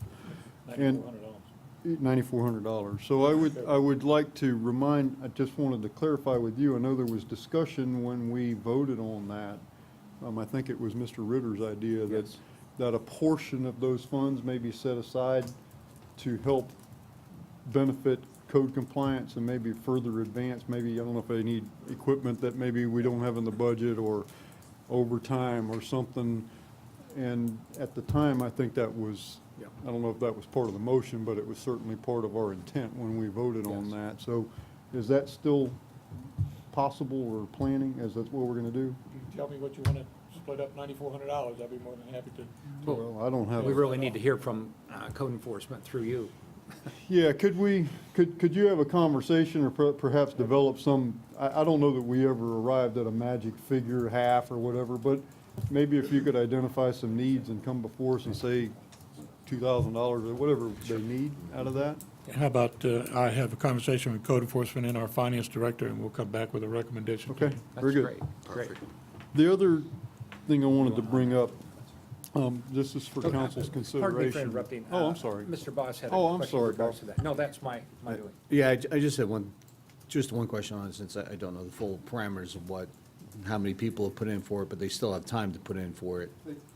June 30th, yeah. Right, but as of right now, and I don't know if any more are sitting in there waiting on the code board to do anything I with. think there are some in the pipeline. I'm just trying to see if we want to do this piecemeal as we get the money in, or just wait till the end of the program for Mr. Damian to come up with what he needs from this, and then go ahead and do it all then, rather than just every time we get, because we could get a lot more coming in, and people have time, so they see it works, the program works. You got a couple weeks to go. Put in your application, get your things all done, get your stuff squared away, get 6 or 18 more done, and have them a little bit more money to be able to do stuff with. I think that's a very good idea. But I don't think we should lose track of what we talked about. Right. I agree with that. Good. Mr. Ross? The other thing I had is I just put this out for council's consideration in working on the city clerk's evaluation that I know, and I know the city manager's evaluation is coming up. I guess this is a question for those of you who've been on the council longer than me, and maybe a suggestion depending on your answer, but has there ever been any consideration to providing or soliciting from them at their annual evaluation some goals and objectives that they would like to achieve over the next rating period? I mean, everywhere I've worked, part of my evaluation has been, in one form or another, what are you going to do what do you expect to achieve over the next 12 months, so that when we do your evaluation 12 months from now, we're not just saying, well, they kept the heartbeat going. I mean, did they accomplish the things that they laid out for themselves to accomplish or not? Mm-hmm. And I'm not looking for a project here. I'm just thinking of 3 to 5 things is sufficient. Just things that, I'd like to bring the commercial garbage thing to fruition and put that to rest, or I'd like to do, just a half a dozen, 3 to 5 things. And I don't know if we've ever done that, and if we haven't, is that something that we should consider? I don't believe we did. Through the goal-setting session by council, that was probably the most pertinent in terms of what you're talking about, but that's a different level, and to have specific goals by the individual city manager or city clerk, I don't believe that was done, that I can recall. I don't recall it ever being done. I don't have a problem with it, but I don't recall we ever did it. No. Maybe it makes for bonus points. So I'm just reminded of a saying that, I mean, if you don't know where you're going, how are you going to know if you arrived? Right. So I don't have a problem with it. I think it's a good idea. I mean, obviously, Okay. we won't know till next year if the goals have been met, whatever Okay. they said, but I don't have a problem with Okay. that. All right, is there a consensus from council to incorporate that in the performance review process? 3 to 5 goals for the next year of evaluation period? Why don't we make it 3, since it's coming up so quickly? That's fine. Okay. I don't have an issue with it. I thought it was kind of done by all the departments where kind of during each department, I know in the police department, we do it. You set goals of solving cases, you set goals of clearing cases, you set goals of answering time. I know they did it over at dispatch of your goals for how you respond to a call. And I thought the other departments kind of did the same thing where you're setting goals, where code compliance might set their goal for, we're gonna go out and do more proactivity things if I get more people, or we're gonna process a lot of things over. So I thought it was already done kind of internally, but I have no problem with, put them in writing on the evaluation also. But I think it's kind of already done. I think we had the big kind of presentations a couple year back from each department. It kind of glossed over that a little bit, but I think it's kind of done internally, but we can more formalize it. And I have no objection to that. Okay, then we'll just consider that a general consensus to incorporate 3 goals for the next Yeah. evaluation period for our city clerk and city manager then. Thank you. Any other council business? I just have one question. Does anyone want to address the gentleman's comment about the corner of Gillette and Fowler Avenue? I just thought that the city manager would make contact with him and Okay. follow through and, We will. okay. Since, I mean, to come up right I mean, now, I- I don't know if you're prepared to. so- Well, I mean, I can kind of give you a general synopsis of what's going on. Okay. Sure. The building owner is Mr. Chaluro. For the record, it's not me. I manage the property, and it's Okay. managed by a Right. trust. The property, not that it's really anybody's business, but has been looked at. City saw a site plan for the property. We've been different scenarios, and a couple of national tenants are looking at it. So any of you know that the scale of management levels that we do are some of the nicest buildings in your city. If you have any question or doubt about that, you should go drive around and take a look at them. And we certainly maintain your tax base. So having said that, the city's well aware of everything that's going on. And as always, the city's best interest is on front and center. And the city's been made aware of any and all progress that's taking place. So thank you. And in all fairness, Mr. Chaluro has shared several ideas with us and talked to us about building plans and site plans. So, Okay.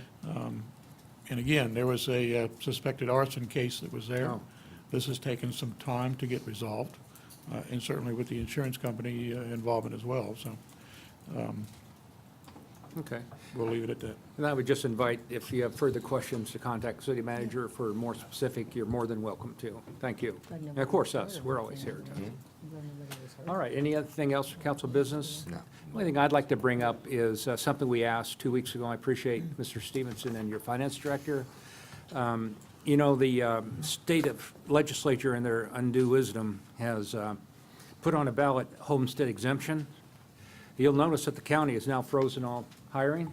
They're facing $6 to $7 million deficit. Well, not deficit, but Loss, yeah. loss. We're facing between $700,000 and $800,000, about $750,000 from my rough calculation. That's significant. $750,000, not $750,000. $750,000 is about $1 million. Yeah. So $750,000 in our next year's budget. We better be thinking about it and planning for it, because I have a feeling that people, if they're going to be asked if they want to reduce taxes, they're going to say yes.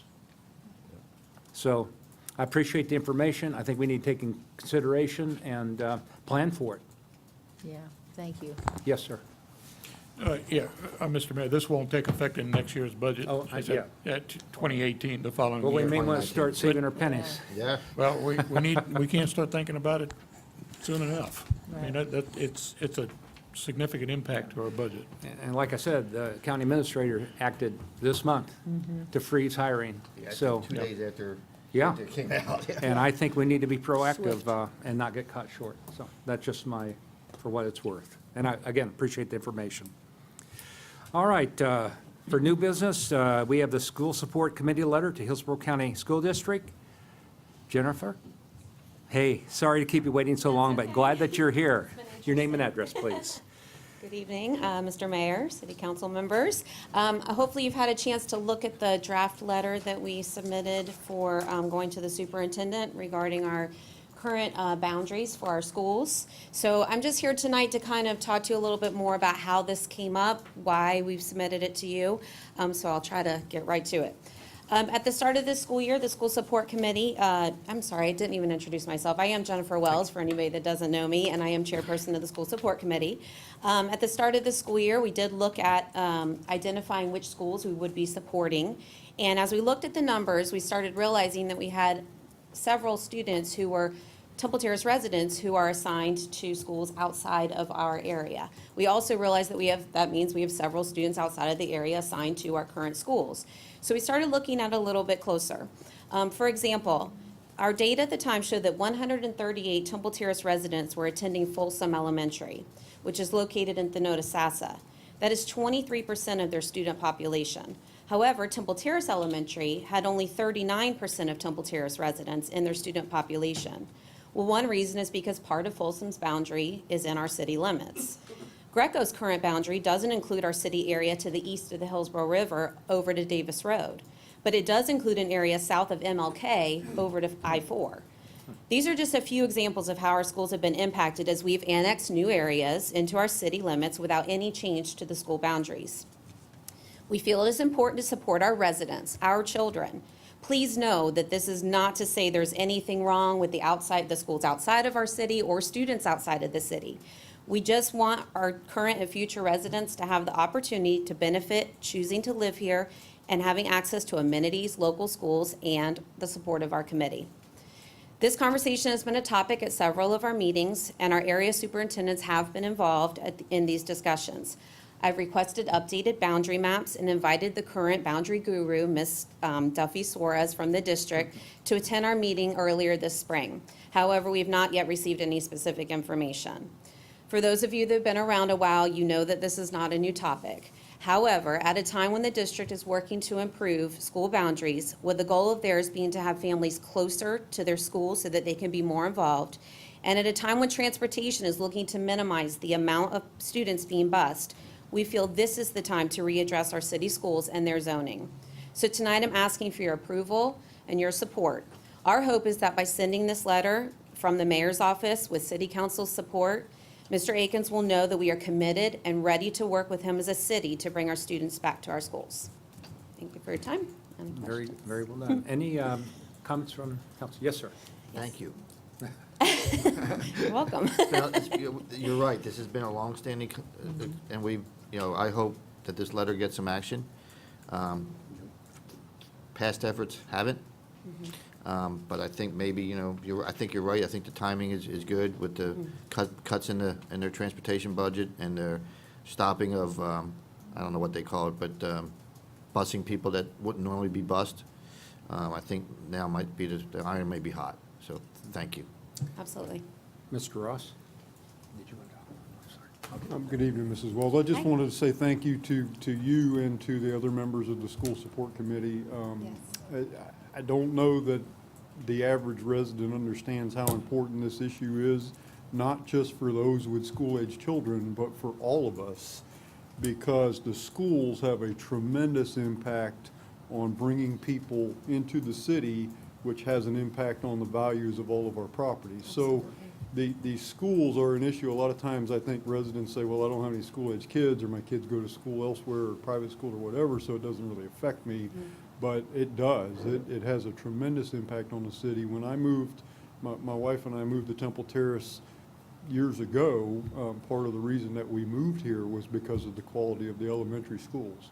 And if we had that decision to make today, I would make it based on how wonderful the city is, but it wouldn't be probably on the quality of the schools. So thank you for all the work you do. I know it's frustrating for you and your colleagues at times, because we're, pushing up against something so big. But, these problems are solved one chip at a time, so thank you so much. Absolutely. Mr. Boss? And again, I'm going to echo that and say thank you to everybody for this. This has been on the burner for a long time. I've talked about this issue a couple times at council of government meetings in which school board members are there and present, county commissioners there and present, and the people who do the administrative work of boundary stuff were there, listening to the comments that are made, and you continually get the balloon excuse, if we squeeze the balloon here, people move here, and we can't do it to benefit Temple Terrace. They don't seem to have a problem benefiting other areas, and I think this is a good message to come from us to send to the school board that you can look at adjusting them now and make the appropriate changes to bring people who live here back to schools that are inside Temple Terrace. So I appreciate the effort of everybody, and there are a couple school board, couple committee members are here too. Yeah. Earlier I saw. Yes. Thank you, sir. Anyone else? Yeah, Mr. Tr- I okay. definitely want to say that this has been a topic of conversation as the liaison to this committee. It's been the constant discussion for many years. And I would also like to encourage the city manager to direct Wildsmith Advertising to make a campaign for our schools, because month after month, we have principals who've been coming and telling us about the successes of their schools. And, you know, some of us are thinking that our schools aren't great because of a grade that was given to them by the state legislature. And when we listen to the successes of those schools, we recognize that they are successful with everyone who shows up at their door. It doesn't have anything to do with where they live. It's that once you come to a Temple Terrace school, you're ours, and we're going to take care of you. So I think your approach is, you've taken the high road. We did have some suggestions that we, all show up in green T-shirts and say, bring us home, or whatever, all kinds of crazy comments. But That was not my suggestion. no, that was, Chairman Wells was very adamant about making sure that we took the high road here, and the letter is very gracefully written, and hopefully will get the attention of our superintendent. Thank you. Thank you. Mr. Trulora? Thank you. Thank you, Ms. Wells. Thank you for all your Mm-hmm. efforts, and the other folks that are in the audience today. Something in the past that your direction is certainly greatly appreciated. We need that in our city. In the past, when we've come up against some hurdles that were hard to get over, and this one's been a challenging one. I know some years back, the school board's even gone down the path of considering changing the boundaries. They even had a blow-up back here, and they were showing if Greco moved and so forth, and that just sort of went away. Just a suggestion I may have is, at some point, maybe sooner than later, maybe you guys have thought about it or not, but maybe you and the city mayor and the city manager meet with the superintendent and at least one of the board members, because I will tell you, years ago, when I sat on the River Watch Task Force, we'd send letters to Swift Mud, and it fell upon deaf ears. And then one time, Mr. Linebaugh was the actual city manager then, and myself as a council person, we went to see them, and we got a lot more attention out of them. Yeah. Matter of fact, they started sending a permanent person to our River Watch Task Force meetings, and That's right. we got a lot more attention. So a letter's great, but there may be a second part to that could help.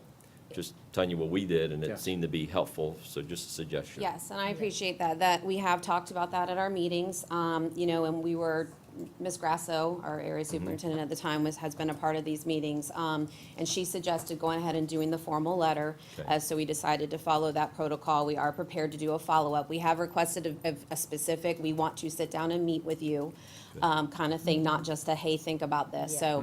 So, the plan is to make sure we're not going to just leave the letter and go away, but we want to kind of respectfully allow a little bit of time for him to review that, and then see what we need to do next in order to make sure we continue forward. But it is definitely something that we are committed to doing, to following through with, that because we know it makes a difference, not just for our kids, but for our city, for our residents, for our taxpayers. So, we really truly believe in doing something about this and making it happen. So we're not going away. Well, thank you, and please share our appreciation to your entire committee. I absolutely will, and I Thank did you. have a couple of them here tonight, so I appreciated that, but I will definitely pass that on. Thank you. I appreciate it. If there are no other comments, I would suggest a motion to approve and support the letter to the Hillsborough County School District Superintendent as drafted. So moved. Second. Okay, we have motion second. Is there any other question or comment? No. If not, all those in favor signify by saying aye. Aye. Opposed? Motion carried. Mr. Stevenson, City Manager reports. Thank you, Mr. Mayor. Just a couple updates for council. We had a meeting last week with the neighborhood from 510 Hibiscus.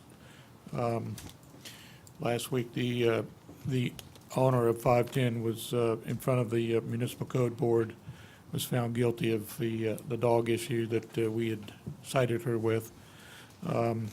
We met with the neighborhood. There's probably maybe a dozen of them that we met with. We seem to have made a little bit of progress, hopefully. There was an issue with a vehicle there that was being driven without authorization and causing some problems in the neighborhood. The vehicle, we have engaged, it's kind of a long, complicated story, but the owner's husband, who still lives in the neighborhood in a different house, has now tried to engage with the neighborhood to try to solve some of these problems.